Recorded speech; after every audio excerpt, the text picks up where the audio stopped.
So, that's a case where, I think they're probably dead. It's my guess.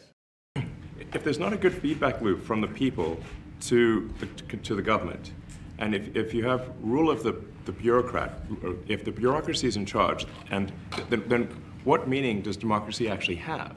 If the people cannot vote and have their will be decided by their elected representatives in the form of the president and the Senate and the House, then we don't live in a democracy, we live in a bureaucracy. So it's incredibly important that we close that feedback loop, we fix that feedback loop, and that the public's elected representatives, the President, the House, and the Senate, decide what happens, as opposed to a large, unelected bureaucracy. It takes a lot to get there. They actually are not paid, which currently they are paid. And then we've also got to address the deficit. So we've got a $2 trillion deficit, and if we don't do something about this deficit, the country's going bankrupt. I mean, it's really astounding that the interest payments alone on the national debt exceed the Defense Department budget, which is shocking, because we spend a lot of money on defense. And if that just keeps going, we're essentially going to bankrupt the country. So what I really want to say is, it's not optional for us to reduce the federal expenses. It's essential. And then there are a whole bunch of Social Security payments where there's no identified. We do find it sort of rather odd that there are quite a few people in the bureaucracy who have ostensibly a salary of a few $100,000, but somehow manage to accrue tens of millions of dollars in net worth while they are in that position, which is what happened at USAID. We're just curious as to where it came from. Maybe they're very good at investing, in which case we should take their investment advice, perhaps. But there seems to be mysteriously they get wealthy. We don't know why. Where does it come from? And I think the reality is that they're getting wealthy at the taxpayer expense. That's the honest truth of it. So, we're looking at, if you look at, say Treasury, for example, basic controls that should be in place, that are in place in any company, such as making sure that any given payment has a payment categorization code, that there is a comment field that describes the payment, and that if a payment is on the do not pay list, that you don't actually pay it. None of those things are true currently. Obviously, we want to make sure that people who deserve to receive Social Security do receive. We're really just talking about adding common sense controls that should be present, that haven't been present.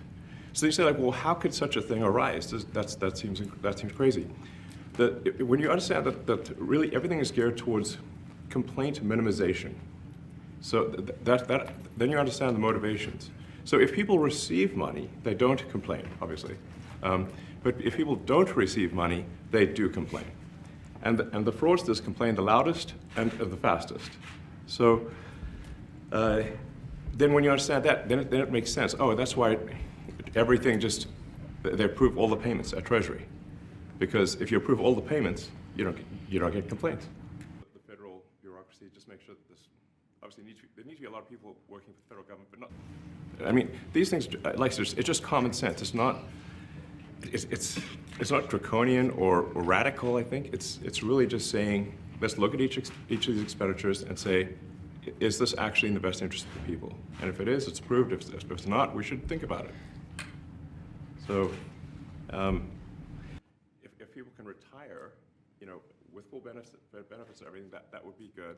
Your detractors, Mr. Musk, including a lot of Democrats.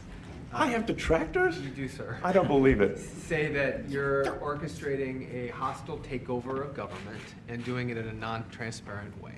What's your response to that criticism? Well, first of all, you couldn't ask for a stronger mandate from the public. The public voted, we have a majority of the public voting for President Trump.